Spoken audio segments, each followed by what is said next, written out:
ma question s'adresse au ministre de la Santé, mais pourrait aussi s'adresser au ministre des Comptes publics. Non seulement notre base de données des assurés sociaux est, peu fiable. Le dernier rapport de l'IGF d'avril 2003 donne 73,1 millions de bénéficiaires pour 60 millions de Français. L'IGF précise l'exploration de l'écart entre les deux dénombrements semble aporétique, je cite.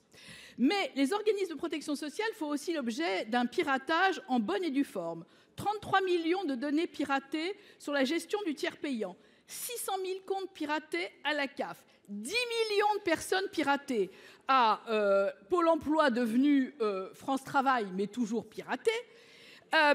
Les cybercriminels ont ainsi accès à de multiples données personnelles, dont le fameux NIR, numéro d'inscription, Sésame, paye-moi, de toutes les prestations. Données offertes désormais en pâture à tous les arnaqueurs, fraudeurs, usurpateurs d'identité, substitution de comptes bancaires, la liste des possibles est infinie en dehors de la marchandisation des données. Ma question est simple.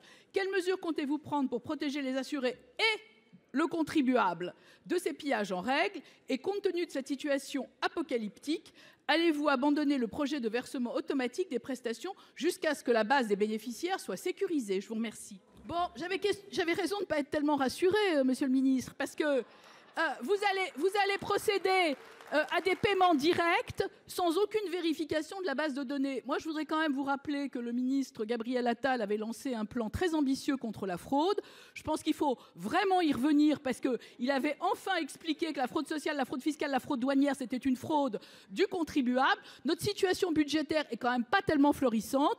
Moi, je pense qu'il faut de nouveau une expertise, notamment du Sandia, notamment du NIR, notamment du répertoire national. Je pense que là, c'est très important. La cerise sur le gâteau, c'est quand même l'hébergement des données chez Microsoft avec l'extraterritorialité américaine. Franchement, c'est difficile de faire pire.